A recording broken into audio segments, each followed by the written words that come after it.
Good evening, Padawans and Padawans. It is I, Jedi JT, and I have returned once again because it's Monday night. And you know what that means. It is time for two Ewoks in the park. Huge episode tonight, folks. We're going to cover the final 3 episodes of Bad Batch Season 3. So, do me a favor. We don't have a lot of time. Do me a favor. Grab your favorite adult beverage, whatever it is you want to eat or drink. Something to snack on, and plop back in that beanbag chair and enjoy the show. Sully, it's all yours. Oh, well, hello, everybody.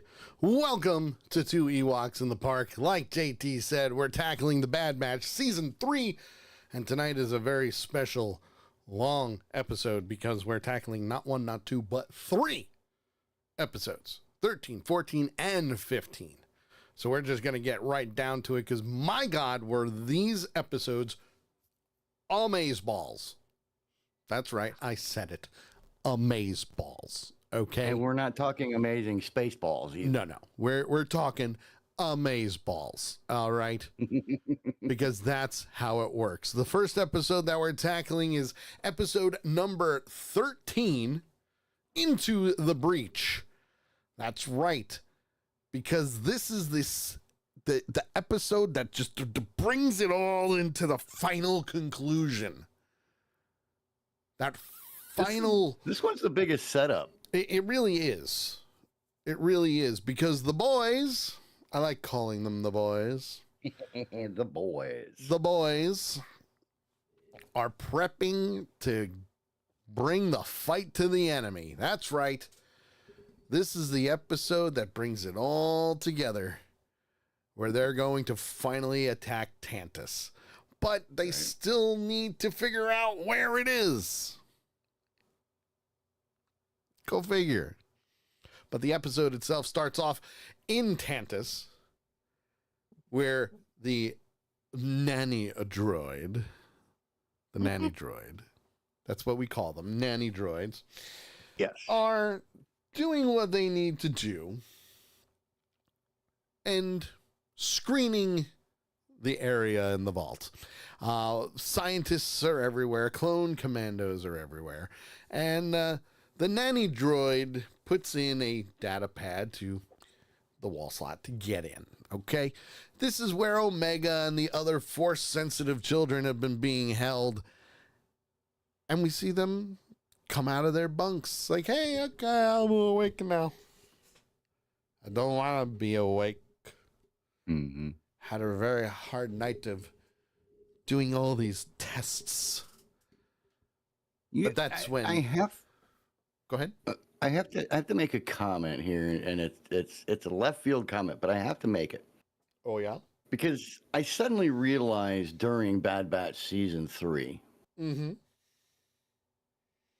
the one thing you do not see, especially in Tantus, I mean, you're out in space. It's freaking cold out there. Yes. They don't have blankets. No, they don't. They don't have blankets. I mean, are they temperature regulated suits or something? I mean, it was just something I noticed the other day, and I told Kay, I says, I noticed they don't have blankets. The whole thing is temperature controlled. So you don't really need blankets. And technically, they're in a jail cell. I would. Technically, they're in a jail cell, so you're not going to be able to get that. I'm sorry, but even in a jail cell, you have a blanket. Yeah, they're the worst kind either. It's kind of like military blankets. Yeah, they're basically military blankets, and they're not worth much. They don't keep you very warm, but they're still nice to have. Yeah. It's a comfort thing, kind of. But this is a very pivotal scene, especially for the beginning, because we're seeing them going through and doing all the tests at the table, and Omega's introducing herself to everybody. And she's getting a lay of the land, so to speak. And Omega notices that one of the Force-sensitive kids, Eva, has a Tuca doll. It's the same exact Tuca doll that Omega had that Dr. Carr gave her. So, yay. And even Omega's like, yeah, be good to that. Oh, Well, and I made the comment back when Emery gave that to her Mm-hmm. that, slowly but surely the human carrying side of Emery has been coming out since she has really had to deal directly with Omega. Yes. Which is perfectly fine. Mm-hmm. But as Eva says, well, Dr. Carr is really the only nice one. And that's when she starts introducing Omega to all the other Force sensitive kids like Jax, Sammy, what's the new one? The Bayern. Bayern, I believe, is the baby's name. Bayern. Yep, And Bayern. Omega then Toddler. you can tell Omega's already planning, so she's already thinking like the boys, where she's getting a lay of the land. She's seeing who exactly is paying attention to them on a daily basis. Right. At any And she point in time. also is trying to figure out how long the other kids have been there. Now, that's pivotal Mhm. because only one of them has tried to escape on numerous occasions. That would be Jax. And yes, Jax has failed miserably. And that's okay. A for effort. We even said that. A for effort. Try. A for effort. You got to try. Yep. While she's getting the lay of the land and meeting her new bunkmates, the boys are currently on Borovio. Now, Borovio, as you know, from the previous episode, they went and rescued Edmund Rampart because they need him. Yeah. He's former Imperial soldier, Imperial Would you say officer. rescued or would you say kidnapped? Probably a little bit of both. Because he went willingly, but not so willingly. Yeah, well, I mean, they dragged his ass out of there pretty much. Yeah. Definitely needed to. Well, the he asks Hunter why they're there. And Hunter says, well, would you rather go back to the labor camp? Because Right. you're on our time now, dude. You have to do what we tell you. It can be arranged, pal. It can. Oop, I used the wrong button. Ah. How dare you? There it is. Now I got the right button. But but Rampart even says, hey, listen, I know I'm on your time, but just remember our bargain. Just remember the bargain. We had a deal. I'll get you to space. You do the rest. Mm-hmm. And by the way, you need to free me. Well, Echo shows up. Yay. Because Echo stole a new shuttle for them. Yep. Even better. We love Echo. I love that he's a major part of this, by the way. Always have. And Echo says that they stole the shuttle in order to reach them because they also needed new supplies. And the shuttle is big enough to have the supplies that they need. But then he sees that Rampart's there and goes, whoa, hold it. I don't trust this dude at all. Mm-hmm. Now, given Echo's past. Well, given all of their past. Yeah, but Echo's alone. Yeah. I could see why he doesn't trust Rampart. Okay? I can see it. I understand 100% why he does not trust Rampart. Mm-hmm. He's a lying, backstabbing bastard. Simple as that. Okay? Yeah. So the clones are now interrogating Rampart as they're boarding the shuttle, and Wrecker's like, listen, dude, we need to know more information on this Hemlock guy and why things are so tight-lipped. And that's when he says, well, any ship going there has to dock at Imperial Station 003 right outside of the orbit of Coruscant. Because that is where they get the Navicomputer and the coordinates. Right. And the thing is, he fails to tell them at that point that the coordinates aren't sent until after the ship launches. Right. And they're about ready to go into light speed. Yes. So Echo was there to confirm that the station does exist, But everything else is a little iffy because they don't know the answer. And he also accuses Rampart of lying, and Rampart's like, no, I'm not lying on this. This is how they do it. Mm-hmm. And that's when Crosshair goes, well, we're going to need Imperial clearance codes. Got that covered. Yeah. Echo can do it. Absolutely. Sure can. Well, Echo tells him he's got it covered. I got it covered. We can do this. And the best part is he moved his hand so he could show the connection to the port. That's the one thing I'm surprised that they never did, was give Echo an actual like hand, you know? Well, I mean, it's a stealth and speed thing. Because if he has a hand covering that, then he has, just like as we'll see later on, he has to take the hand off and then plug in. And then when he unplugs, come on, listen. Put the hand. I'm just gonna makes it a lot quicker. I'm going to do devil's advocate. He's a cyborg, okay?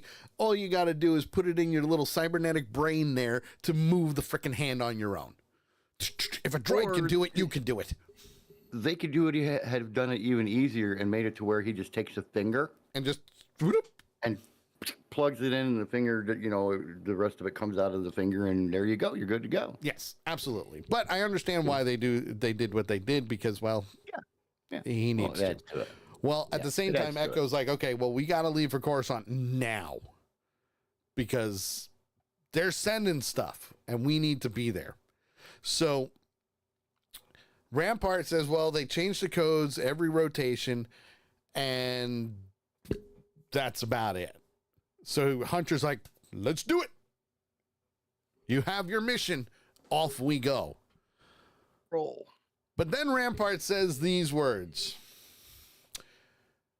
I cannot simply walk onto an Imperial station this way. And that's when the boys go, well, we've got a plan already. And they dress as Imperial officers, which, to be honest, awesome. But they also demoted Rampart to a captain. Yes. Listen, better than nothing. He says, I was an Imperial officer. Yeah. I was a general. He was an admiral. You've been demoted. You've been demoted. Well, while this is happening, Omega is planning her escape.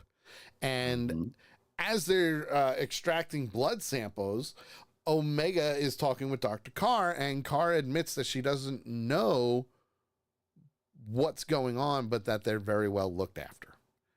Yep. Okay. They keep all the kids in tip-top shape. They're healthy. They're doing whatever. And the blood and deposits are going through a dumbwaiter system to the main lab. Perfect hiding spot, perfect way to transport it. That way it can't get intercepted.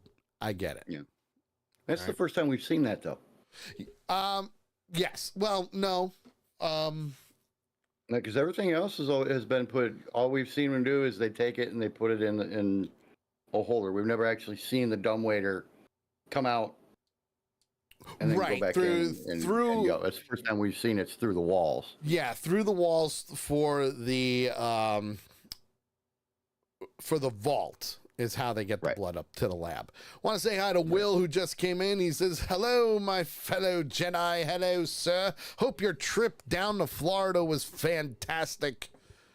Gonna miss you, buddy, but at least we'll see you on Mondays and Tuesdays right here on Accidental Punch TV, because it's gonna be awesome.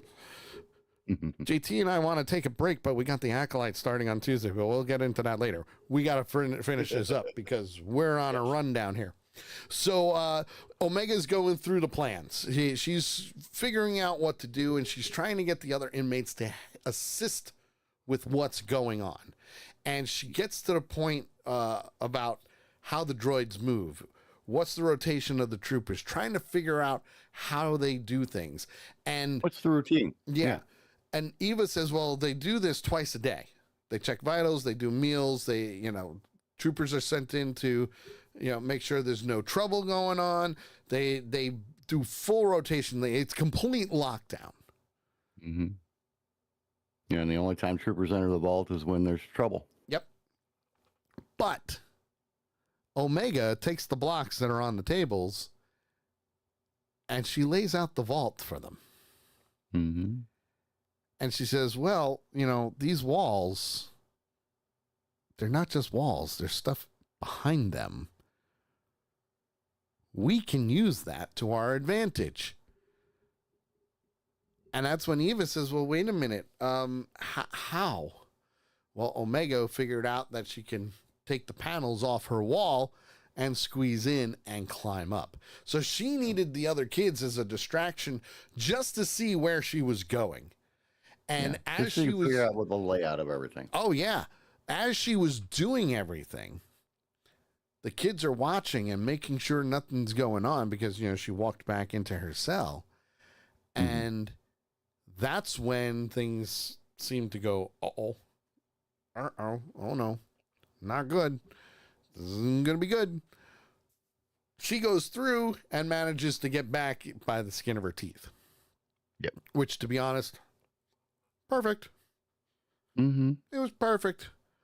Well, while she's doing that, the boys are off trying to do an infiltration of Imperial Station 003, which is right outside Coruscant. And they're going through. They land in Docking Bay 5-02. And then they cut communications because they don't want anything going through. Radio silence. They want radio silence. They need to have radio silence in order for things to succeed. And that's what they start doing. But that's when things start going a little weary as well, because now they're starting to go, something's not right. Something's not right. We get a guard that confronts the group and says, your shuttle's not here for a manifest for today. What are you doing? So the clones decide to take him out. Yay! Rampart says, well, yeah, okay, soldiers are from the division are classified, so we need to, move along here. Move along. Echo is trying to get the codes on his own. TK stormtroopers are now walking past and going down corridors, and they're starting to get a little suspicious. Right. Real quick, want to say hi to our good friend from Canada. Miss Carol has joined us for the evening. Carol. Good to see you, Carol. Hi, Carol. How's it going? Well, we also see one of those annoying MSE series mouse droids. Those are those little black truck-like looking ones. Oh, God. That go, I hate them things. As it and then goes when they get down the scared, walkway. they go, And it's, R2-D2's probably scared so many of them, it's not even funny. Chewbacca did the same thing. But we see some of them, and that starts doing an alert that there's a threat. Something's here.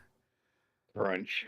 And that's when they notice their ramparts there. And they go, we're going to send you to the brig.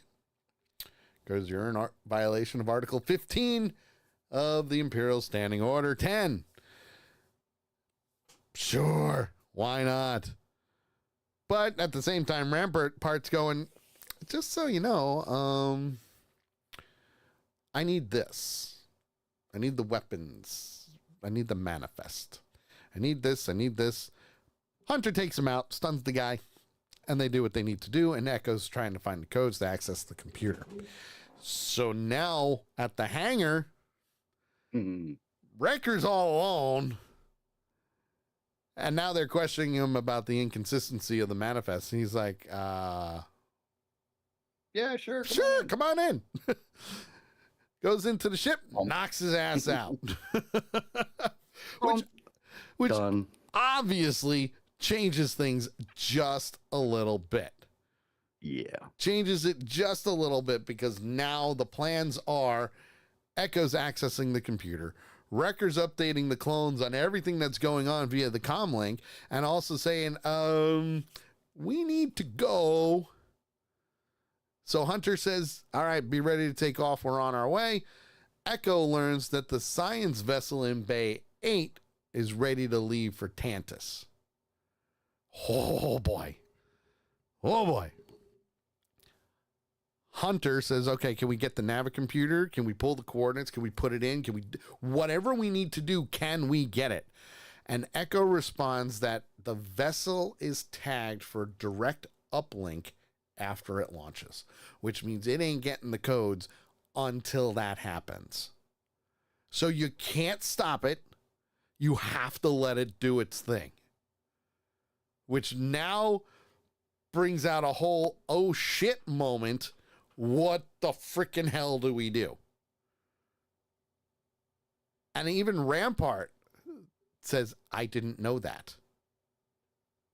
I didn't know it. And Crosshair's like, no. You withheld this information from us. And he's like, listen, I don't take interest in that stuff. I never had to. Which is true. He never had to. The computers and the crew did it for him, so he never had to really know that stuff. But that also just goes to show you what type of officer he really was. A crappy one. So Hunter says, okay, well, what if we board the science vessel? What if we infiltrate it and board it? And that's when Rampart goes, well, if you do that, you got a problem because there's more security protocols. You will be found. Yep. So Echo takes it upon himself to infiltrate the ship. Makes sense. He's already dressed as a stormtrooper. Why not? And he's right there. Yeah. Why not? So now, as that's happening, Hunter says, okay, disable all the systems, get whatever you can that we will be able to help with this. We need to get to Tantus. He wanted him to disconnect the scanners because the scanners would see their ship as they were coming up behind it. Absolutely. So Crosshair says, well, okay, we need to do this. Rampart is like, no, don't do this. This is not what we agreed to. And Crosshair's like, plans change, buddy. Knock your shit off. Sit down and shut up. They go radio silent. At the same time, the Force-sensitive kids are playing, the droids are leaving, and Omega heads back to her room. And that's when one of the other scientists notices that there's movement going on downstairs and goes down and investigates. She goes to take the tool out to remove the block from the dumbwaiter system, and they're scanning everything, but Omega was able to hide what she was doing without having to worry about anything. Right. So then she comes out to the table, talks to the other children, and says the plan's working, which makes perfect sense. Mm-hmm. Same time, the station, Echo is in the science vessel's hangar. He's dressed as a stormtrooper. He can walk around and do whatever he needs to. But there's just one problem. His hand. Yeah. His hand. He manages to go up a suction tube, gets to the helm of the science vessel, and the lieutenant of the ship, I think, if I remember correctly, Novitz, says, launch the ship. Let's get out of here. Let's do what we need to do and make it home. And that's when, the boys and Rampart remove the unconscious lieutenant from their ship, and Echo says to them, Echo says he disabled the proximity sensors. The stolen shuttle tails the science vessel and gets out of here. They're following. But there's just one problem. That shuttle is now going faster than the shuttle that they've got. However, they're sensing that there's unusual droid activity at the back of the ship. Unusual droid activity. They're waiting for Echo. Echo hasn't disabled the sensors. He's still trying to do what they need to do, but now he's got stormtroopers coming after him because something's happening at the back of the ship. Rampart's like, don't do it. Stop the mission. Stop it. You're going to get in trouble. And Hunter's like, no. We're going to do this. We're going to do this. We're going to do what we need to do. Wrecker and Crosshair restrain Rampart, as well they need to, and Hunter takes control just as Echo disables the sensors, and it gives them enough time to attach itself to the science vessel before it jumps into hyperspace. And that's where the episode ends. Whoa. Whoa. By the hairless hair of my chinny chin chin. Yeah. You know. They made it work. Now, there's a lot we didn't talk about with this, but that's okay. The gist of the episode is exactly what happened. They made it, skin of their teeth. Echo is still on the shuttle. The boys are on theirs, attached to the science vessel. It's the only way they're going to be able to make it. It's the only way. It breaks down basically into two parts. Yep. One, Omega has worked out an escape plan. Yes. Two, the boys are on their way to Tantus. Here I come to save the day. The mighty batch is on the way. So all in all, with this episode, one, the pacing was amazing. Oh yeah. You start watching the episode and then all of a sudden it's done and you're like, holy shit, really? Where'd the time go? You know? Yeah, that happened. Perfect. I'm giving this a 4.75. Almost a 5. It was almost a 5. It's more nitpicking than anything with some of the little stuff, right. But Omega's character arc is amazing. That she's becoming a natural leader, which is amazing in and of itself. She's got the greatest teachers around. Right. And it just kept you going. I didn't feel bored with this at all with this episode. No. I'm right there with you, just a hair bit lower. I'm at about a 4.5. Okay. Great episode. You know, I loved everything about it. Like you said, the timing, the pacing, everything was dead on. You know, it moved constantly. Before you realize it, like you said, the episode was over. Yeah. So yeah, I'm right there with you, just a hair bit behind you on the rankings, but it was a great episode. It was a wonderful nice episode. Setup. Oh yeah, it was a nice setup episode for what's coming up. And you need the setup because the next episode, which is 14, is Flash Strike. Ooh. Now, when you say Flash Strike, especially being military minded, what does that tell you? Oh, we got fast problems. Hit, bam. Fast hit. They're there. They're gone. Yep. And you know, that's what popped in my head when I saw the title. And in this case, I mean, again, this is probably one of the shorter episodes, like 25, 26 minutes, right? Right. About 25 minutes, give or take. And to me, this is the episode that 24 minutes. That basically tells you what the odds are right off the bat. I mean, we already know the boys are heading to Tantus to save Omega, but we also know that it's an Imperial base with a lot of security. But at the same time, there's also a lot of clones on Tantus. Yes. So you could, in some ways, technically raise an army if you wanted to.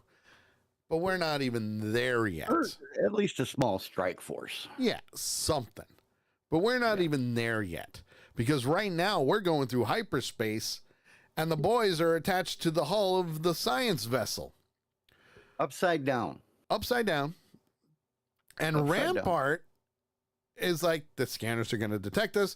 As soon as we get on hypersafe, we're screwed. It's going to be... Hunter finally says, we will detach the vessel from the vessel and infiltrate on foot. Chill out, dude. Now, I got to say this. Having Rampart there, yep, he's a pain in the ass. He panics about every friggin' thing. But for the Bad Batch, that's a good thing. Yes. Because they know there's things that he hasn't told them. They know there's things that he knows. Yep. And his panic mode is to talk. Oh, yeah. And when he's panicking and talking, and he tells them everything that's about to happen, but he tells them with enough time that they're able to formulate a quick plan and execute that plan so that whatever Rampart was talking about doesn't happen. Yep. So, although Rampart is a royal pain in the freaking ass, He gives a lot of info. it's good that he's along. He gives them a lot of info, that's for sure. Yeah, he stops us from getting killed probably 4 or 5 times at least. Sure. Now, the one thing that they do agree on, Crosshair and Rampart, is that the jungle is very deadly. We know this because, you know, Batcher's species is out there, and you don't know what else is there. You just know it's animals of some type. I mean, And we know there's Batchers out there. Sure. You And know. Wrecker and Echo are now in constant communication. They're trying to figure out, you know, how is Echo going to get off the ship? And Hunter's like, we'll figure it out. We'll He'll be figure it all right. out. You know, we'll figure it out. And then the sensor starts ringing. Uh-oh. Uh-oh. Because now Echo is trying to do what he needs to do. He's trying to copy data as quick as possible. And he does, by the way. Mm-hmm. And he finds out a lot of information. The good thing about being a cyborg for Echo is he can store it right in his old noggin. Not have to worry about photographic memory. Yep. Oh, yeah. I mean, that's the best part about it.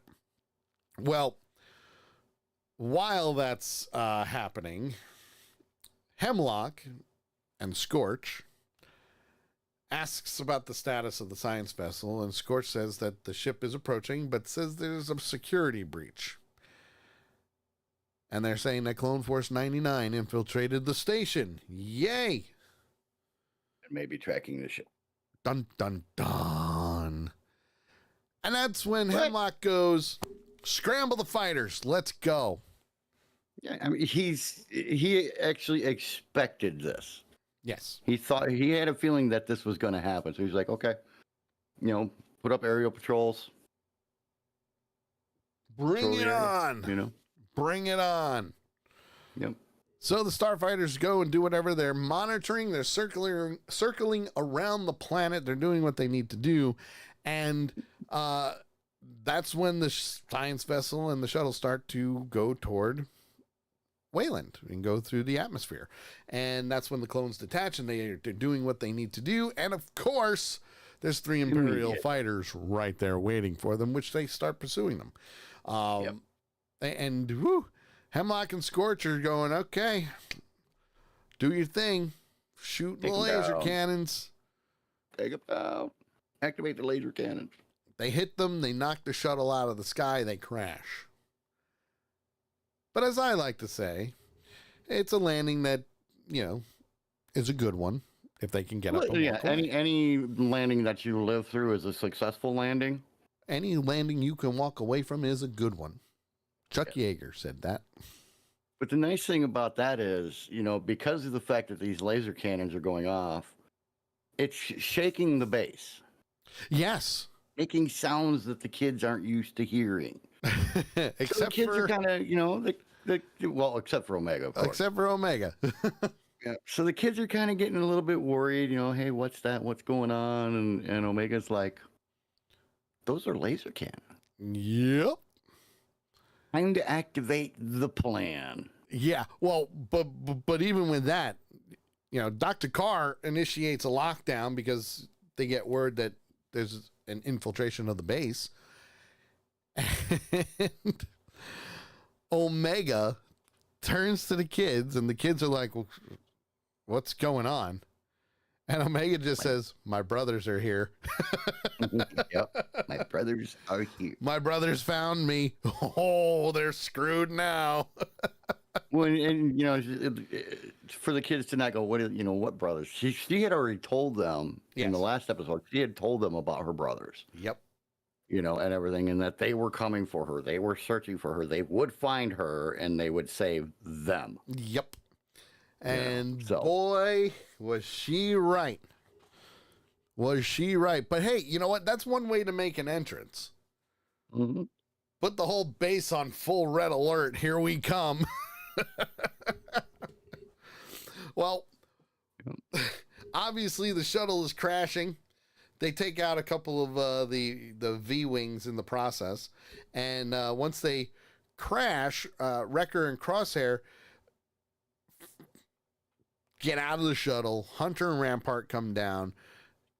Rampart almost loses, he almost falls completely out, but, they save him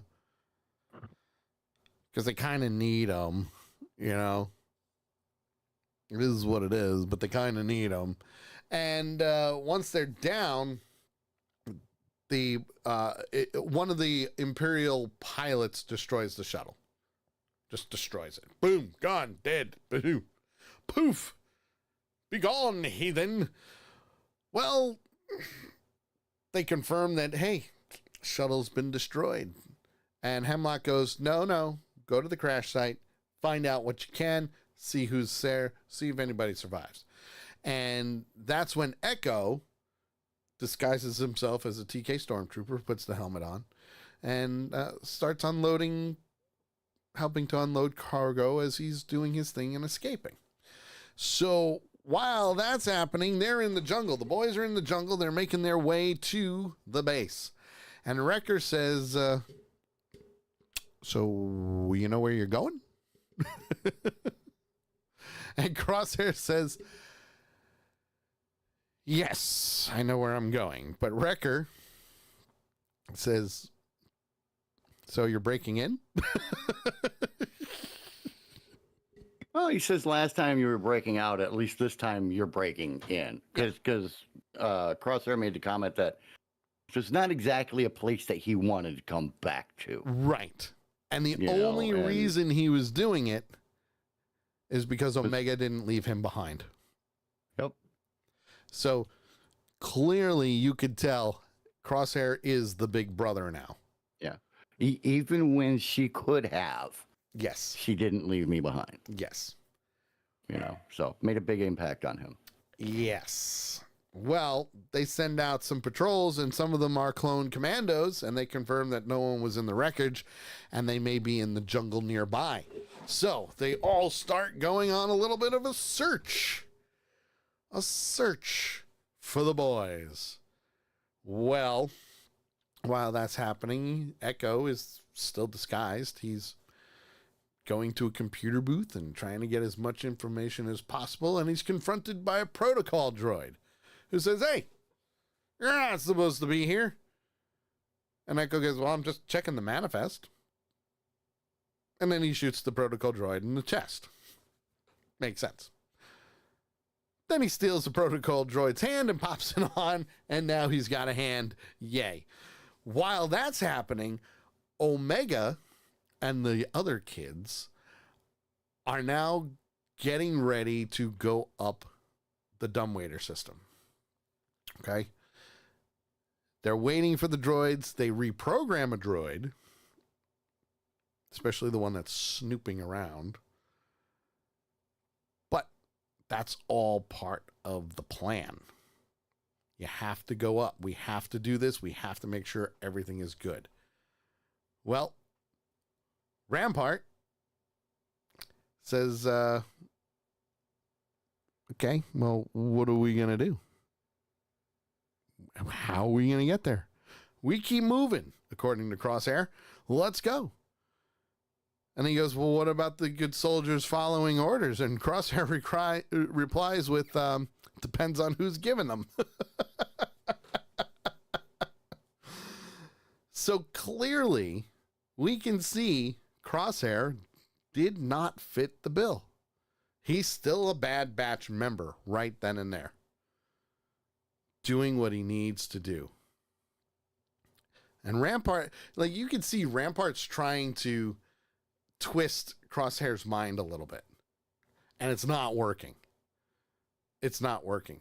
Because even he's like, do you really think you can beat the Empire? Really? They outnumber you 100-1, which is true. They do. Well, and the tricky part was he says, you and I are only loyal to ourselves. Yeah, well, for the most part. And Anyway. Crosshair goes, I've changed. Yeah, he did. Yep. He did change. Absolutely. Yep. Made the 180, and all because of the fact that Omega, like she always said from as far back as we can remember in these episodes, Yeah.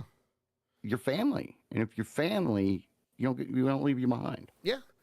Well, while that's all happening, Echo is following a stormtrooper and gets to a network terminal, uses it to see what he can get, and finds the vault. Oh, now he knows where the vault is. Omega is going through the dumbwaiter structure. The Bad Batch and Rampart are still in the woods. And that's when they meet something new. Yeah. Something big. Something that even... I called it the Star Wars version of a black bear. Yeah. Oh, yeah. Yes. A Dryax. Yeah. The ugly, big, mean, ugly bastard. It's like a bear / lion / No, it's just a giant freaking grizzly bear on meth. We'll call it Brock Lesnar with fur. Yeah. Brock Lesnar with fur. That'll work.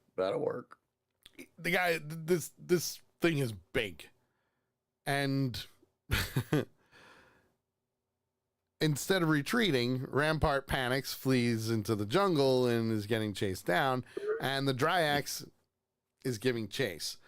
Crosshair and Wrecker step up and start to fight the beast. But Wrecker gets thrown and gets hurt. Well, yeah. He jumped on the back of the freaking Dryax like he's going to ride it like a bull. Yeehaw! Come here, little doggy. And just like riding a bull, he got sent for a ride. Yeah. Well, Rampart's running, comes across some stormtroopers. They get alerted of the beast. Yeah, that beast has a little fun. Takes out the stormtrooper patrol and knocks them all out. And more stormtroopers are doing a separate patrol. Well, at the same time, Jax is in the room and is like, something went wrong. Omega is taking way too long. What's going to happen? This is going to freak out. The alarms are going to sound. And they're all like, chill. Everything will be fine. Droid orders all the children to their rooms. Sammy carries Bairn to his room since, baby. Yeah. And Skulder is trying to collect Sammy's sample. Sammy claims she is hungry and Skulder says, well, it'll pass. Meanwhile, bitch, Omega is still in the dumbwaiter system, but finds its way to a watery enclosure that has a Zillo beast.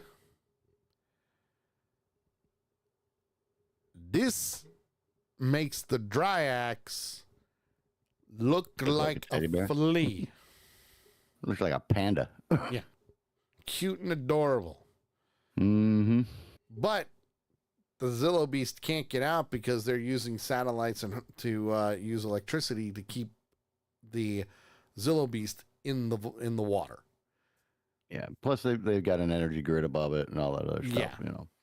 Meanwhile, the kids are trying to distract Dr. Skulder as much as they can, saying they don't feel good, making up all these different excuses to give Omega some time.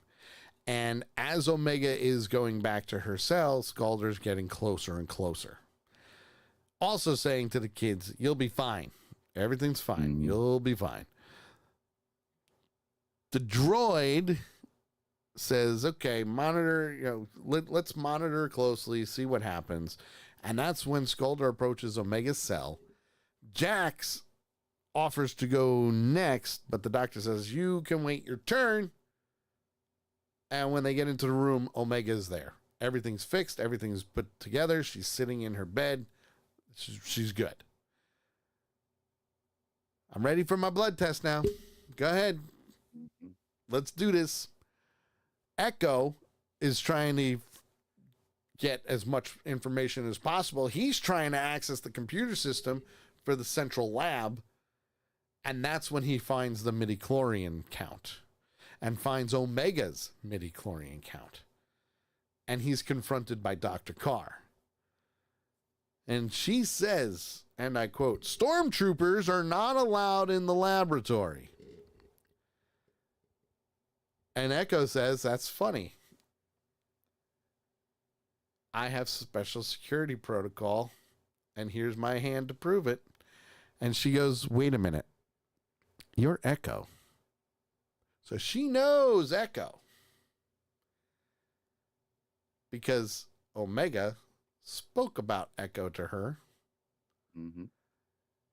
And that's when we Spoke see about the entire team. Yeah. And that's when we see Dr. Carr change sides. Because as she put it, you are the ones that need to help. And Echo says the Bad Batch is not just rescuing her, we're freeing everyone. We're here for everybody. And Dr. Carr says, "I'm just following orders." And Echo, without missing a beat, just looks at her and says, "How did you become a part of this project?" And they get into the nitty gritty of the details. And then Echo says, "Where is she? You're going to help me." I mean, he confronts her. He's like, "You're a clone. How could you do this to your own kind?" Yeah. That's what I love about the clones. You know, well, and she's honest with him. She didn't really know what was going on. Yep. Because that's the thing with Tantus. They've kept everything compartmentalized. Yes. You know, each sector only knows what it's doing and not anything about what else is going on in the rest of the base. Yep. You know, so, you know. Well, at the same time, Carr tells Echo, "If you want to find her, she's in the vault. You have to trust me." I can take you there. I can get you in there. Yep. But you got to trust me. And that's then when she mentions also says the children. Yep. She's not like, the only one. Yeah. Echo's like, "Oh, okay." All right, then. While Dr. Scalder is finishing the testing, leaves the vault, and Omega says, "I found something big, but I'm going to need your help." For all of them. And that's the end of the episode. That's how the episode ends, with her going, "I need your help." Yep. Whoa. Just whoa. Okay? Because that right there, we're now at that crescendo where everything is just going to go downhill, and it's going to be fast. Fast. Yeah, I mean, great episode. The final setups. I mean, this show needed 2 shows for the entire setup. Oh, yeah. It had to have. There's no way they could have done it in one show that was less than 30 minutes long. There's no way they could have done it. No way. So, you know, the 2 episode setup was perfect. Again, the pacing on this was the pacing throughout all of season 3 has been amazing. You have been on the go almost constantly with very, very short periods of time for rest. Yeah. You know, which has made it great. And, you know, just the way everything happened, the way they're setting things up for those final showdowns. Mm-hmm. There's still a lot of unknowns out there. Oh, yeah. But they're setting everything up for the start of the final countdown. Yes. You like that? The final countdown. I'm at a 4.5 on this one as well. Oh, all right. All right. Well, you know what? This is probably the first time you and I are tied at 4.5. And the only reason is I wanted to see more of the Zillow Beast and what was going on with it. But this is a setup, man. But that's yeah. To find out what kind of experimentation they've been doing on it and that kind of thing. Yes, I wanted to that see, would like, be nice.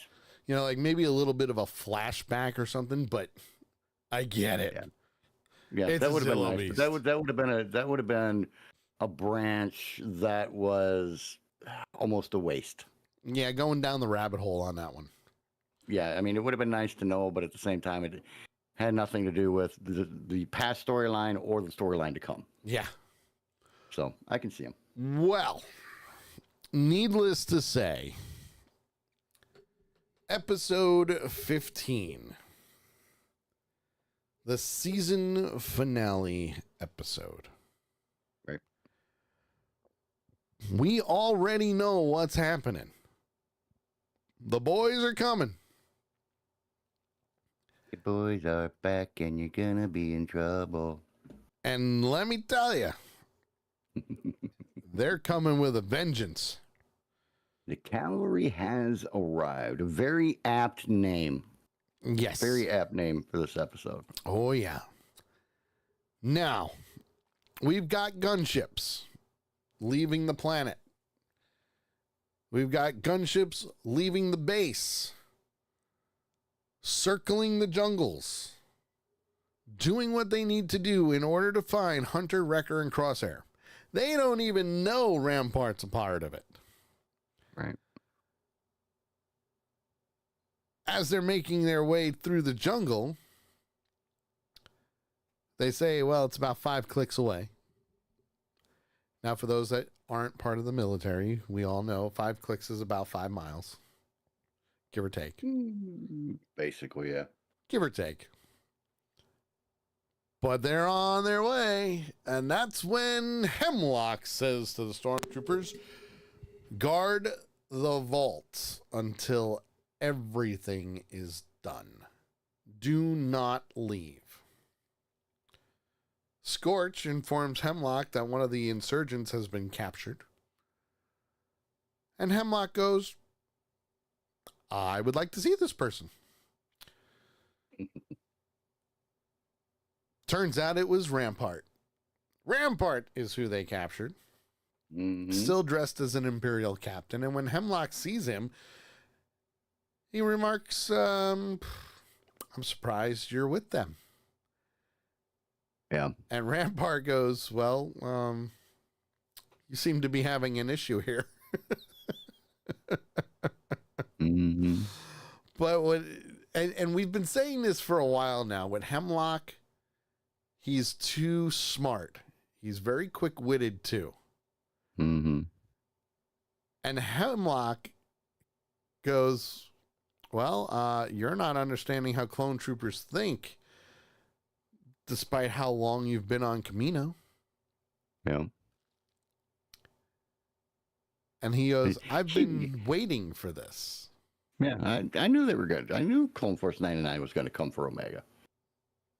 I've been waiting for this. I've been waiting for them to come and get her, because this is the perfect opportunity to bring out Clone Force 99 and take care of them for good.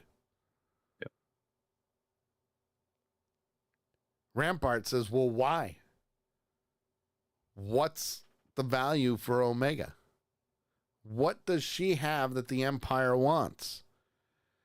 And Hemlock just says, well, she's vital to the Imperial project. Which, in his case, indispensable, unlike Rampart, who he can kill on a moment's notice. But then he sees Nala Se in the adjoining cell. And he goes, oh, really? Interesting indeed. Yep. Wow. And I'll say, lock eyes for just a moment before the door closes. Yep. Well, at that same exact time, Echo is still in the lab with Dr. Carr. And she goes, okay, we need to move before you're discovered.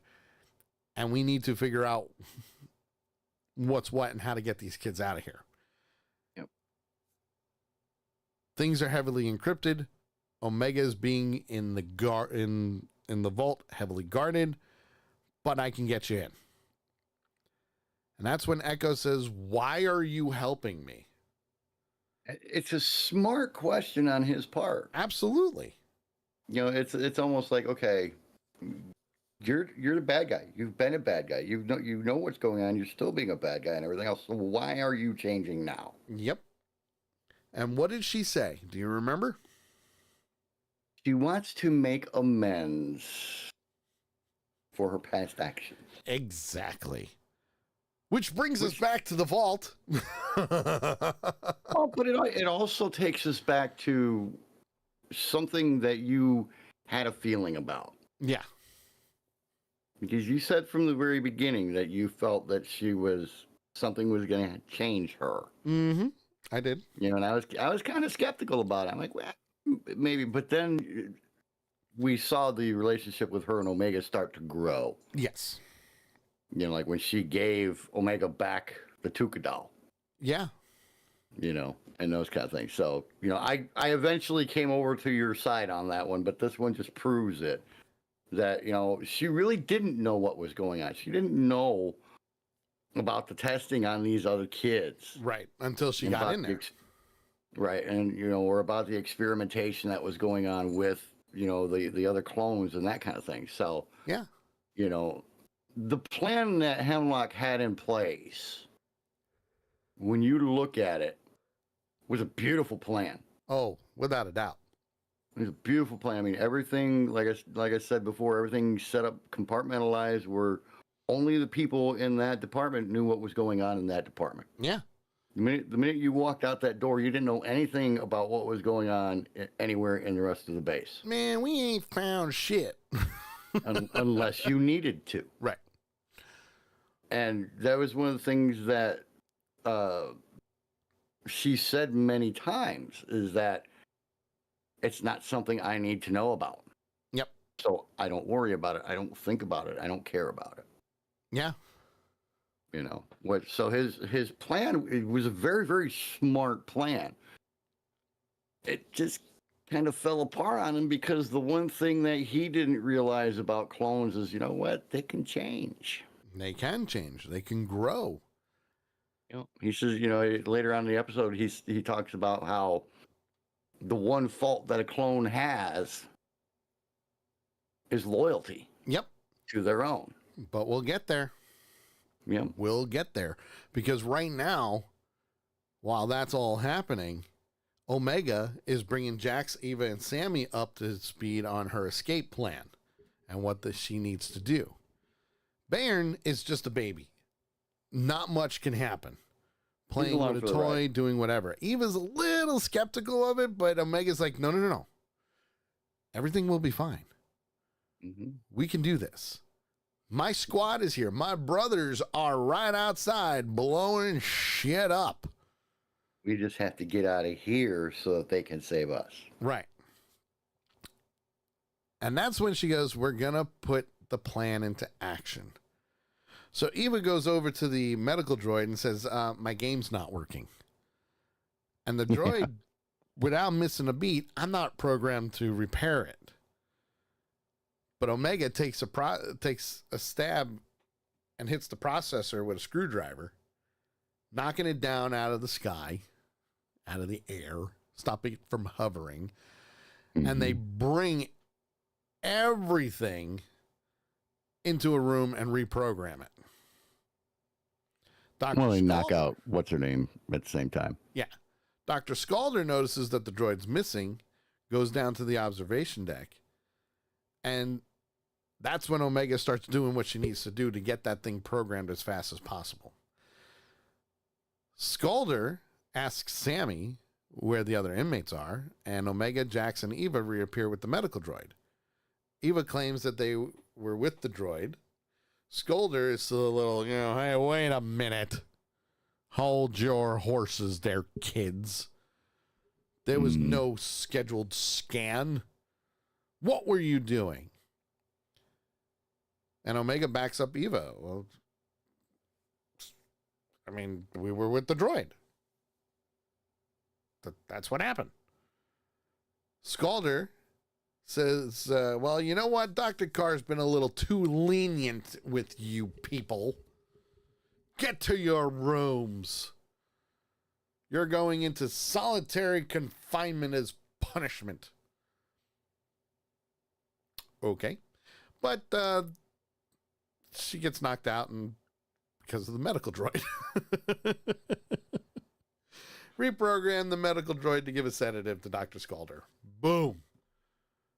And then says to the medical droid, guard the door to the vault. Sammy puts Bairn in a sling, and they all go up the dumbwaiter system.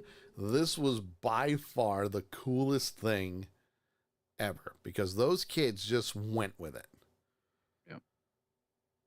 Wrecker, on the other hand, is hurt, mostly because of the dry axe kicking his ass. Dumbass cowboy. But he does say that he can make it. Yes.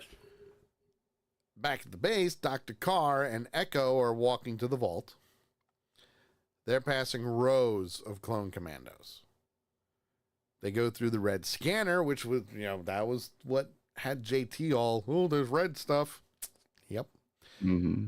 Well, Dr. Carr tells Echo that basically how they got these kids, and that the Empire was using bounty hunters to kidnap the children and bring them here. But it was only because they needed to harvest the genetic material for the testing, also known as the M counts or the midichlorian count. She did not know this until she got into the vault and became the head director of it. Yeah. That's when Echo says, well, what about Omega? And that's when Carr goes, she is vital to Hemlock's Project Necromancer. Yeah. I still hate that name. Which is a program specifically designed for Emperor Palpatine. And Echo, without missing a beat's like, that's not good. Yeah. I don't like the sound of that. I don't like the sound of that. Echo voiced exactly what I said. Yeah. I don't like the sound first of that. time we heard Project Necromancer, I was like, oh man, I just don't like that word. It's an interesting word to say the least. It sends chills down your spine. I mean, there's nothing good about the word necromancer. Especially when it comes to magic and evil and stuff like that. And in this case, when it comes to Star Wars, you can't get any more magical than a Jedi and a Sith. Right. Just putting it out there. Well, the kids are through the dumbwaiter system now. And Bairn is getting a little restless. Again, baby, probably hungry. And I like what she says. Which is? Things are about to get real noisy anyway. Yep. And the kids just look at her like, what are you talking about? And that's when Omega gets down through the shaft and gets to the large enclosure where the Zillo Beast is, also known as Specimen A. Okay. She approaches the controls. Bairn starts crying, which the medical assistants and the stormtroopers go, huh? What was that? Let's go investigate, because that's our job. Where's that sound coming from? Well, oh, I know, Kevin. They, as they're doing whatever, Omega pulls a lever, causes the water in the tank to drain. The stormtroopers see where the kids came out of and discover the others are still there. But before they can go, let's zap them, the Zillo Beast comes out from its tank and attacks the entire medical assistance station. The stormtroopers are going, oh shit. I mean, they're not really saying it, but that's what they're thinking. They're thinking, They're also thinking they should have wore brown pants instead of their white armor. Well, it's got the black cloth lining on the inside. They'll be all right. True. Well, they decide, okay, we need to initiate containment protocol. which is a sonic generator. However, the Zillo Beast just goes, screw you, destroys the generator. And it just goes on a rampage. It starts destroying things left and right. The kids get back through the shaft. Dr. Carr and Echo discover Scalder down on the floor in the vault. And then they're getting escorted out by clone commandos. And then all of a sudden, Hemlock informs that Omega and the specimens have escaped through a weak point in the wall. And says, I'm going to discipline Scalder. But then the building shakes. Not just a little shake. No. You know, this is like, 35-foot tsunami causing shake. Yeah. And this was great because this was Scorch saying that the Zillo Beast is loose in the containment level. And Hemlock says, shut down the generator and deploy everything through the transport hangar. Get it there. Oh, a division. That's a lot of guys. Yeah. Division is a lot of freaking. I mean, you're talking 200, 300, 400 guys at least. At least. Well, he also tells Dr. Carr, find Omega.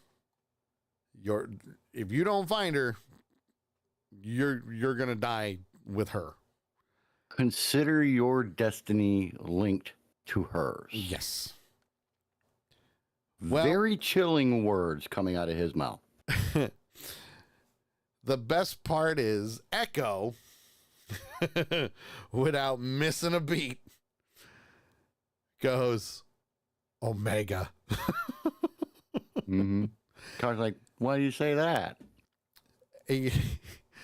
That's what I would do. Well, as he put it to Dr. Carr, Yep. Omega released the Zillo Beast and said she is following their plan of splitting the enemy forces thin. Splitting their forces and causing a distraction.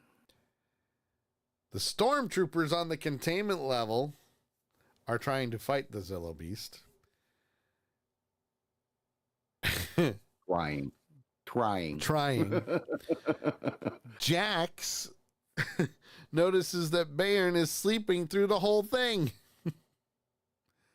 And he's like, that's what puts him to sleep? So the Zillo Funny Beast how- starts climbing the generator tower. It gets to the top transport hangar. The stormtroopers are building a barricade and are opening fire. It doesn't work. Doesn't do any good. Doesn't do any good at all. Those blaster shots are like, friggin' lightning bugs running into it. Yes. Not hurting him, just pissing him off more. Well, while that's happening outside the base, Crosshair is finding more and more stormtroopers that are patrolling the perimeter with the lurker hounds, which is what Batcher is. And Wrecker regrets not bringing Batcher. Oh, we should have brought Batcher. We should have brought Batcher. Well, Wrecker's hurt. He's out. He's out for the count pretty much. Yeah, he's hurting bad. Crosshair says to Hunter and Wrecker that, if we're going to get this, we need to get to the communications array and let Rex know. I'll go in the base myself. Both Hunter and Wrecker are like, no, we're with you. We're going. Crosshair then says to them, this is a very interesting conversation. yeah. Very short conversation, but a very interesting one. Crosshair says Clone Force 99 died with the death of Tech. Little bit of a low blow, but at the same time, he's not wrong. I don't think he meant it as a low blow, though. No, he didn't. He didn't. It wasn't meant as a low blow. It was meant to to set the groundwork really for what he's about to say. Yes. You know, His reasoning is since he was a former prisoner there, he should go in. He's the one that should do what he needs to do to get inside the base. and I can see where he's coming from. You know, he's like, you know, if we go in this base, if we all go in the base, all of us aren't going to come out. Right. You know, so you guys go and get the other rebels, get them here so that they can attack the base and blah, blah, blah. And I'm going to go and I'm going to find Omega and, you know, get her out of the base. Yeah. Well, He's going to, basically, he's going to, you know, he's talking like he's going to sacrifice himself because he actually tells them Omega needs you and Wrecker. Absolutely. You know, that line right there tells you everything about what Crosshair has become. Yes. If you had any question up to that point, now you know. And then without missing a beat with this wonderful brotherly moment here,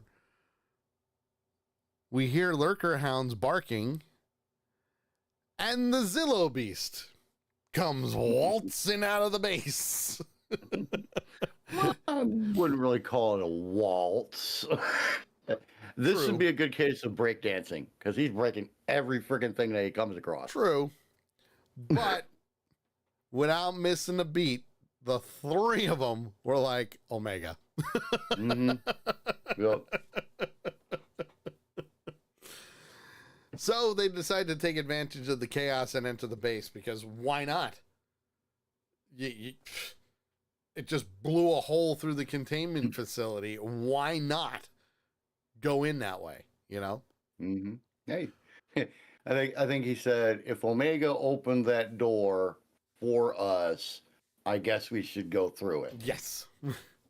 Which worked out very well. Got him right to the middle of, you know, got him into the thick of shit, and it got him in there quick, and that's what they needed. Oh, absolutely. Well, inside the facility, Omega and the other kids are going up the ladder to the generator, which is a very long climb. Jax is afraid of heights and says, I'd make a poor soldier. And Omega says, no. My brother Wrecker is afraid of heights. He's still the strongest person I know. Yep. And she says, focus on what's ahead. Follow me. I'll lead the way. Then Sammy, you, and then Eva. Follow us. You'll be fine. I mean, her ability with everything that she's been through, still. Yep. Her ability to remain calm and generate a plan and at the same time be able to motivate non-military minded kids Was amazing. is amazing. It's amazing what she does in this episode. Absolutely. Well, Scorch says the Zillow Beast is out, Dr. Hemlock. Fled into the jungle. Took out 2 of our divisions. We need reinforcements. Hemlock orders air support to be dispatched to pursue the Zillow Beast. Scorch says, well, that would help the rogue clones infiltrate Tantus then. And he goes, I'm anticipating that. Do what I told you to do. You have your orders. Keep moving. Hemlock enters a different section of the vault that's hidden above a turbo lift. And I think this is the area. This is the true test right here. Well, yeah, but I think this is the area that Hemlock took the Emperor to. Yes. When he opened the cabinet, or when he opened the thing and it glowed red. I think that I agree is where with he you took on the this. Emperor to. I agree with you on this. Yeah, because there was, we kind of figured out that there were separate chambers of the vault, separate sections of the vault. The kids were in one section. You had the central lab in one section, and then you had this area. Which what did they call it? Later on, I think if I remember correctly, one of the clones calls it the training room. Yep. And I think that's where he took Emperor Palpatine to several episodes back. That I'm like, wait a minute, that's a different room. Yeah. I was right. Yeah, You something were right. Yeah, absolutely. Mark it on the calendar. Mark it on the freaking calendar. That room just so happens to have Clone X troopers, not one either, like 4 of them. 4 Clone X troopers, including CX2. Yes. Car and Echo are now going through the containment facility. They're trying to find Omega and the kids. And while they're there, they get to, the kids get up to the science hangar. Echo says, hey, do you know a shortcut? Because we could use it. The boys that are outside are now fighting the Clone X troopers and stormtroopers. Yeah. Well, they're in the main hangar. Yeah. Well, we also have to make sure to let you know that this hangar is completely destroyed. Oh God. I mean, there's shit hanging everywhere. There's stuff on fire. There's sparks flying all over the place. You know, think about something that got nailed by 100 B-1B bombers. This is a burn baby burn moment. Utterly devastated. Yeah, just destroyed. Yes. There's debris everywhere. Rafters are falling down. Ships are destroyed. Crosshair shoots a pilot. Yep. Crosshair shoots a pilot, causing the vehicle to crash. Mm-hmm. Hunter is trapped beneath wreckage. Wrecker and Crosshair get ambushed by 2 X-troopers. Crosshair goes to reach for his gun, but CX2 says, you should be more careful with this shooting hand, and takes his vibro blade and brings it down. I literally damn near jumped out. You can ask Kay. I damn near literally jumped out of my chair and yelled, no. Yep. I went, oh, shit. Mm-hmm. Because it just so happens to be the same exact hand that Anakin lost, the same exact hand that Luke lost. I'm seeing a trend here with that hand. Okay? You noticed that too, huh? Oh, yeah. At least she doesn't have to worry about it shaking anymore. True. It's a tradition. It really is. It's a Star Wars tradition. If you're going to lose a hand, it's got to be that specific arm. Mm-hmm. It's got to be the right hand. Yeah. Well, Omega is with the rest of the kids. They get up to the top of the shaft, which leads to the hangar. Echo and Dr. Carr see the X-troopers taking away the Bad Batch on hover sleds. Uh-oh. Echo says, where are they taking them? And Carr goes, I don't know. Everything else was guarded. I don't know. There is a place that's probably where they're going. And Echo says, okay, I'm not too worried, but let's get to the children first. Let's find them. They're more important than anything right now. That's when she says, well, the science hangar's over here, and stormtroopers are cornering Omega, Jax, Eva, Sammy, and Baron. And Echo decides, oops, pulls the trigger and shoots them. Echo is extremely delighted, hugs Omega, says he's damn proud of what she did. Mm-hmm. And I'm very proud that you got the kids out too. Dr. Carr says, well, there's a shuttle in Bay 4. Yep. Let's go. Well, and the kids are surprised Yes, very surprised. that, Emery is now helping them. And they actually question that. Yeah. Like, wait a minute, she's helping now? Yep. Yeah, she is. And Carr says, yes, let's hurry. Yep. So they reach the shuttle, and Omega says, where's Hunter, Crosshair, and Wrecker? Echo tells them they've been captured. That's why Carr is going to take the children to these coordinates. Which we all know where they're going. Which we know. We know they're going back to Pabu. We know that. Okay? We know. And Omega says to them, I'm staying behind with Echo.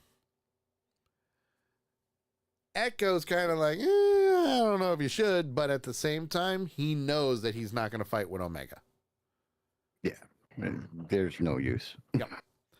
So just like any other fight with a woman, it's just pretty much. So she says that she's going to stay behind with Echo to help free other prisoners, including her brothers. And Omega says to Dr. Carr, don't worry, you're taking them somewhere safe. Yeah, keep them safe. Carr gives Omega the data pad and says, you're going to need this for access to the facility. Yep. Then she promises Omega she's going to look after them and says to be careful. Now we've got her a hug. Yep, gave her a hug, and they went on their merry way. Well, the base is pretty much destroyed. Not the base, but sections of it. Well, I mean, yeah. Rather large sections of it. Yeah. Well, while they're doing everything that they need to do, Echo and asks Omega, if you're ready, we need to do this. Hemlock is torturing the boys. We know he's torturing the boys. Right. But then he also gets a call. He gets a call while he's doing this from Governor Tarkin. Yes, that governor. Governor Tarkin saying, hey, I just got word that your base is under attack. And oh, by the way, shit's hitting the fan. Yeah. We will be there to help you. Well, I think it's like you've lost control. Yes. And he's like, I got it. Everything's fine. He says, well, let's hope so. I'll be there in 10 minutes. Yes. I'm on my way. I'm on my way.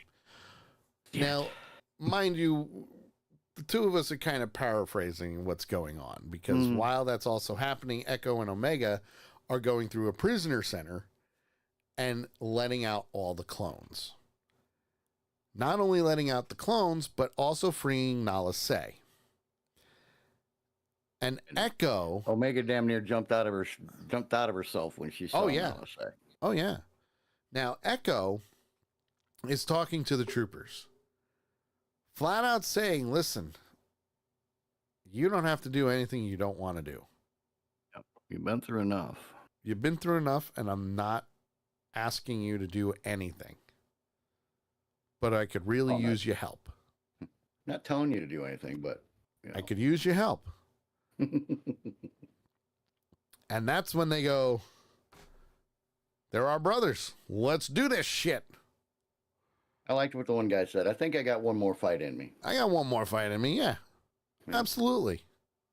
Others cheer, others pipe up after that. Yeah, me too, me too. Absolutely. Me too. And he even says, listen, get the ones that are injured out of here. Get them out. Yep. Get them out. An alert's going to sound anyway. They're coming. They're coming. And Nala Se says, I need to go destroy my work. I need to destroy the lab. Yeah. We don't need this getting into Imperial hands. It needs to be all destroyed. Yeah. Omega says, well, I'll come with you. And Nalase goes, no, you stay with your brothers. Your place is with them. Yep. And which was really cool. Yeah. Oh, yeah. I mean, deep inside Nalase would want to keep her with her to try and keep her safe and protect her and everything else like she did for so long before. Oh, yeah. But she realizes that, she's probably better off with her brothers. Yep. Probably very, very hard for her to say, but at the same time, this is the right thing for her to say. Sure. Absolutely. And this is, now, mind you, Rampart is still around, and he's being freed as well, because that was part of the conditions of getting the Tantus. Well, he was in the cells. He was in the cells, so when they opened the cells to let all the clones out, his door opened too. Yep, and he left the main group of clones. Now, when he did that... He saw Nalase walk off. Yeah, he followed her. And he followed her. And again... Governor Tarkin says, hey, I'm on my way, by the way, just saying, and they get to, Echo and Omega get to the training room. Yes, that training room. Project Necromancer training room, where the boys are getting tortured. Yep. But the liberated clones are with them, so they got backup. A firefight starts to ensue, but at the same time, Nalase gets to the lab and also grabbed a thermal detonator from one of the fallen stormtroopers. Yep. Rampart follows her, takes the blaster from the fallen soldier. They get into the lab, and Nalase uses the data pad to activate the laboratory configurations and everything. Computer. The whole system. Yep. And Rampart goes, no. I need that. Tell me all about Project Necromancer. Give it all to me. And Nalase, without missing a beat, behind her back, activates the thermal detonator. And is just holding it. She's just holding it. Won't let go. Kind of like a grenade. It won't go off until she throws it. Yeah, it won't go off until you release the pin. So she's still holding that button down. Yep. Now, Omega says, hey, I can get in there. I can confirm if they're there. And she squeezes through through the wall and some vents. And sure enough, she confirms that Hunter, Wrecker, and Crosshair are in there. They're in the training room. There's one sentry. I like what Echo told her before she went in the vent, though. Which was? He's like, go in, verify that they're there, but until we make our move, stay out of sight. Yes. And she does, for the most part. Good plan. No, she does. Yeah. She doesn't do anything until after they attack. Yes.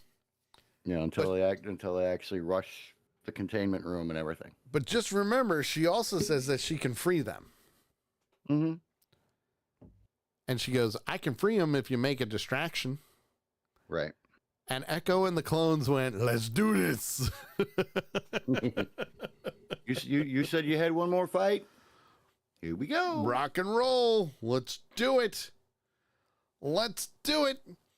Well, and folks, you got to understand, there is shit going on all over the place right now. Yeah. Oh, yeah. There's fights going on all over the place. There's troopers coming here and there. There's clones trying to escape. Yep. Ships launching, the whole freaking 9 yards. All of this is going on all at the same time. Sure is. Well, Omega is accessing a computer to get them to wake up. She's trying to free her brothers. Yep. One Release of the their bonds. liberated clones gets impaled through the chest by a vibroblade. Oof, that was brutal. Ouch. Wrecker is starting to stir. Omega spots some sentries, shoots him with her blaster, stuns him. Armor, obviously absorbs most of it, but, it's a stun round. Still knocks him out. And that's when Clone X Trooper captures her. So now Omega is captured yet again. Hemlock and CX2 enter the room. Hemlock compliments Omega for proving that his observation about clone loyalty to one another, and then unleashes a gas into the Clone X vault. Yeah. So you start to see all the clones starting to go down. Well, we flash back to the lab, don't we? Yes. Yeah. We're back in the lab. And Rampart is saying, you know what? I'm going to take all these plans for Project Necromancer, and I'm going to use it as a bargaining chip. I'm going to use it so the Emperor will have to take me back. He will give me just about anything I want to Yep. get this information. And that's when Nalase says that her research does not belong to him nor the Empire. And they will never have it. And Rampart says, well, you know what? It's no longer yours, and shoots her. Yeah. As she collapses to the floor, she drops the detonator, which rolls right to hit Rampart's feet, and boom! We don't see Rampart no more. Well, I love the way they showed it, because just as the grenade explodes, you see the explosion, but then they flash to outside the door. Yeah. And the door just shows this big, sudden, bright light with oranges and reds and yellows and, everything, and then it just fades. I think the doors got blown off, too.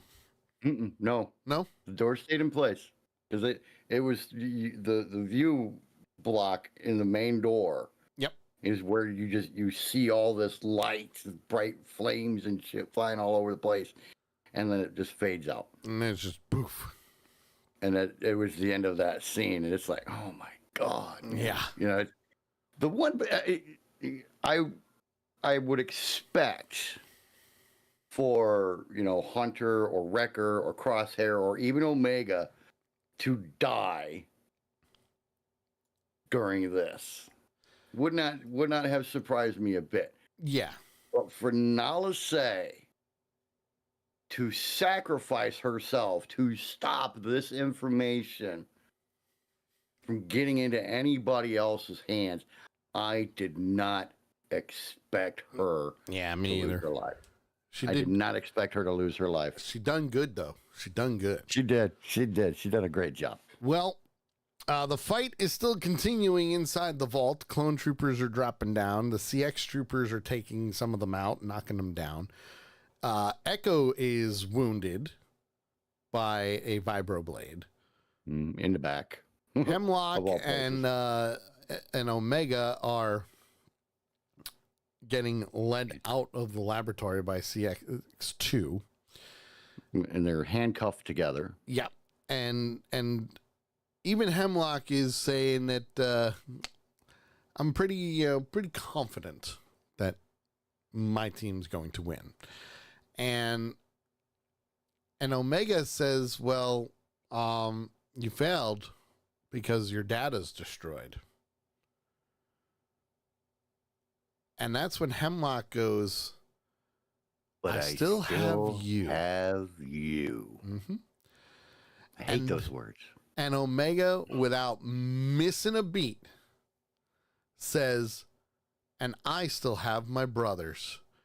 And Wrecker breaks free from his restraints and starts to kick a bunch of the machine parts everywhere. He's breaking out. There was a panel that covered, yep, like from just below mid chest, the rest of the way down, and he kicks this thing off and kicks it at Hemlock and the troopers and everything. And Yep. I mean, that was very, very, very cool. Oh, that was yeah. a cool scene right there. It came out. Well, shit's going down. Because, yes, you are right. Hemlock There's a lot handcuffs Omega to him. Yeah, there's a lot of shit going on right now. And but Just in this little room. before they leave the room, Hemlock says, what is it? No, he claims CX2's sidearm. Mm-hmm. And the Takes his gun, comm takes his link. pad. Yep, and the comm link. And says, tells him to finish it. finish them off. I'm heading Why out can't of you here. just say kill him? Yep. Kill him, I'm out of here. Wrecker tells everybody else, go get Omega. And he starts charging the sentries. Takes them out. Echo uses that to his advantage and kills two of the clone operatives with Wrecker. I think it was X2 that Wrecker tackled. No, It wasn't X2, it was one of the other ones. no, it was one of the other ones because Hunter also grabs an electro staff and then impales CX2 onto the machine, electrocuting him to death. That's right. That's right. Crosshair insists on going with Hunter to rescue Omega. Hunter grabs CX2's rifle and throws it at him. Let's go, dude. We're on our way. This, They were actually kind of holding each other up yeah, as they walked out of the room. this scene right here, Mm-hmm. probably the best scene out of every single episode. And not just because it's the climax, but Right. because of how it happens. Because the brothers are back together now. Yes. You think about it, before everything happened, before Order 66 and Crosshair, changing over to the other side and everything else, Crosshair and Hunter were the closest of them. Yes. Yes. And that bond was destroyed yes. by Crosshair. Yes. But now you see them, the past is in the past. They've said it before, but you could still tell that Hunter was still just a little bit iffy on Yes. things still. Yep. But not this time. Yeah, at this point, they're not even thinking about the past anymore. It is all about right now, and it is all about taking care of my brother and saving Omega. Yeah. Hemlock's dragging Omega down a catwalk, so to speak, using CX2's comlink to call his ship. Wrecker and Echo are fighting the other CX troopers. Right. They take a couple more out, and then Vic, another one of the clones that they freed, takes out the last operative. At the same time, Wrecker kind of does, okay, I'm tired. So Echo helps him. Okay? Yeah. It is now Yeah, raining. Yeah. It is raining now. And Hunter and Crosshair are in pursuit. The ship comes, and Crosshair shoots the engines, destroying the ship. And the ship goes bye-bye. Scorch turns around to stall them, but his blaster is shot out of his hands. And then he catches Ford in the chest. And then down he goes. Over the railing. Hemlock now has Omega at gunpoint. Omega is taunting Hemlock, reminding him that he would not hurt her because he needs her alive. Well, yeah, he's like, they won't do anything because they don't want to. They're afraid that they're going to hurt you. And she's like, well, so are you, asshole. Yep. Yep. You can't hurt me either because you need me. Yep. And I love the look that came across Hemlock's face because he thought about it for a second. And you could just see this little bit of resignation come into his face. Like, damn it, she's right. Like, oh shit. Son of a bitch, the kid is right. Well, Hunter and Crosshair are now working as a team. And Hunter says to Crosshair, Take the shot. no, that's not what he says yet. No. Take aim. Hmm. Moving closer to the edge of the bridge, Hemlock is like, I'm going to throw her over. You shoot me, she's gone. And Hunter says to Crosshair, shoot the binders. Crosshair's like, no, I can't. I can run the risk of hurting her. Shoot the binders. Omega knows what to do. Knows what she's doing. And the cool thing about this is when you look at the way they're set up. Yep. All right, because you got to remember, Crosshair doesn't have his trigger hand anymore. Nope. So he has to use his left hand to pull the trigger. Yep. And he's using Hunter to prop the rifle up. That's what I was going to say, was that the way they're set up, Hunter is being basically a tripod or a bipod. Right. For Hunter's weapon, or for Crosshair's weapon. And that's what he needed.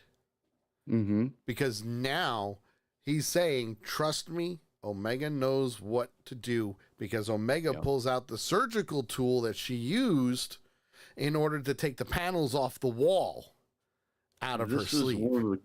And this was one of the coolest parts, because Crosshair and Omega lock eyes. Yep. And Crosshair just gives that little nod. Mm-hmm. Absolutely. That almost imperceptible nod that tells Omega, go. Yep. So she takes the tool, she stabs Hemlock in the leg.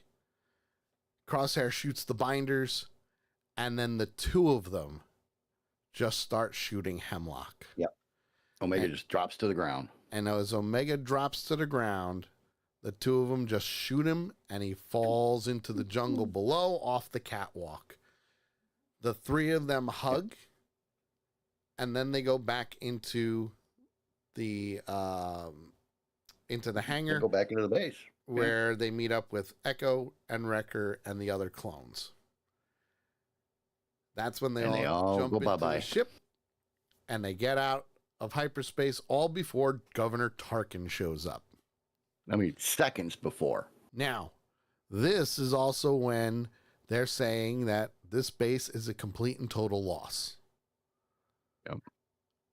They notice all the data banks have been destroyed, and that's when he goes, well, you know what? This was such a waste of time for the Empire anyway. We're going to take all the remaining funds and relocate it to Project Stardust. Now, if you don't remember what Project Stardust is, shame on you, because you need to go back and watch Rogue One, because, the Death Star. Enough said. Okay? I liked the way that Tarkin said it, though. Yeah. He's like, this is a significant setback and a waste of time for the Empire. Shutter this place indefinitely. Yep. And shift all the funds to Stardust. Just go to Stardust and be done with it. Yep. Well, we're back on Pabu now. They're all there. The kids are there. They're trying to locate their parents so they can get them back, all that other good stuff. And it gets to the point where Omega says, well, how long is it going to take? How long is it going to take to reunite them with their families? And that's when Hunter says that he and Rex are working on it, but we're going to look after them until then. They'll be safe with us. Well, it's the same with the rest of the clones. Yep. Hunter and Echo look at each other before Echo leaves. And Omega asks, what about the other clones? What's going to happen with them? And they're going to stay on Pabu. And he goes, they're free to choose and go and do whatever they want to do. It's their lives now. They got their lives back. And that's where Crosshair and Wrecker join Omega, Hunter, and Batcher underneath the weeping Maya tree. And we kind of see like a happy ending. We see everybody walking around and doing whatever. And it fades to black. Until it fades back up again. But I like what they did when they came back up, though. Yes. The overhead view. The overhead view. And this is now years in the future where Omega is now an adult. And she's going to the same exact cove where she met with Asajj Ventress. Yep. For them, it's the home of a repurposed Row-class shuttle. Gonki, that wonderful droid that's still alive, is walking down the gangplank. Batcher's around, and Hunter just so happens to be there. And you could just sneak away, huh? Yeah.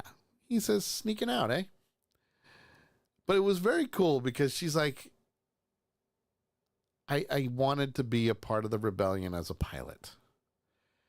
And he goes, listen, just because I'm getting older doesn't mean my senses are out of sync here. I can tell what's going on. Yep. And he says to her that all he wanted to do was keep her safe, but respect your wishes as well. Yep. And while they're watching the moon, Omega tells Hunter that he and his brothers have fought enough and that she is ready to be on her own. Yep. Now it's her turn. And Hunter says that he's not ready, but gives her a big hug, just like a father figure would. Mm-hmm. And then he says, promise to look after Crosshair, Wrecker, and Batcher. And that kind of gets to him. Mm-hmm. But before she departs on the shuttle, Hunter says, if you need me, all you need to do is call. Yep. We will be there. Omega takes Gonki. Hunter salutes before she leaves. And Batcher starts to whine. Omega's leaving Batcher. Mm-hmm. But Hunter says to Batcher, don't worry, she'll be fine. Yep. And she flies through the night sky. And the streets of Pabu are lit up and glittering. And she does what she needs to do. Flies off into the night. Where I'm sure we will see her again. Oh, no doubt. In Skeleton Crew, most likely.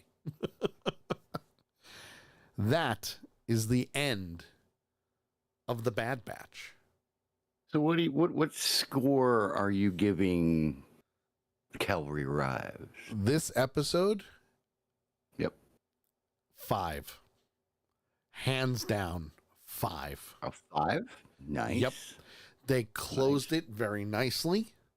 Yep. They rounded everything off. The action was amazing. The story was fantastic. The way Hemlock got destroyed was perfect for someone who was very overconfident.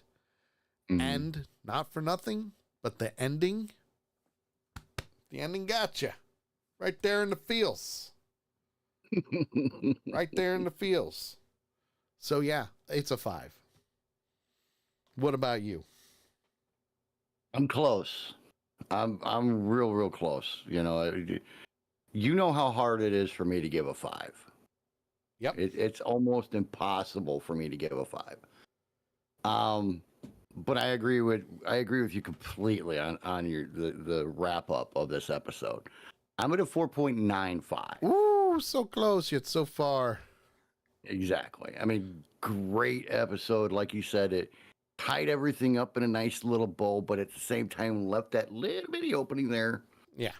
and everything for Bad Batch to make another appearance, possibly down the road. But we're going to see Omega again Absolutely. and those kind of things. It was this episode was the perfect end, not just for season 3, Yeah. The entire for the series. whole thing. Yep, for the whole thing. The entire series. So rundown for the entire season 3. What do you give it? Overall, I'm at the same spot, 4.95. 4.95. Great series 1, 2, and 3. I like it. Overall 4.95. Great storyline from beginning to end. The end was amazing, and just to finalize things the way they did was perfect. Yep. I am right there with you. It's almost a 5 for the whole thing, but if I average everything out, it's probably going to come out to like 4.9. So Yep. I'll take it by the averages. It was a great story. It wrapped everything up. The callbacks were great. I can't wait to see what happens to Omega next. I really can't. Yeah. It's going to be amazing. Omega, for me, Omega is kind of a Mandalorian thing. I want to see what happens with Omega. Yep. So my that's friends, an open storyline. That, my friends, is the end of this session of 2 weeks and 2 Ewoks in the park. Yep, I said it, 2 weeks in the park. The Acolyte starts on Tuesday. We're probably going to take a week off because we have not had a week off for 2 Ewoks in the park since In quite a while. since Memorial Day. I mean, really, like 2 episodes of Acolyte comes out on tomorrow. So yeah, we're going to figure it out, but that'll be the next one that we're going to do. We're probably going to take a week off and then we'll get into it. We're going to do what we need to do. That, my friends, is the end for now. But we'll see you tomorrow for the Sully Show at 8 p.m. Eastern, right here on Accidental Punch TV. For the redneck, there he is. Can't miss him. He's got all his Mandalorian stuff there. And I am the geek. We will see you all in about 2 weeks for 2 Ewoks in the park. Have a great night, and may the Force be with you. Yes, may the Force be with you.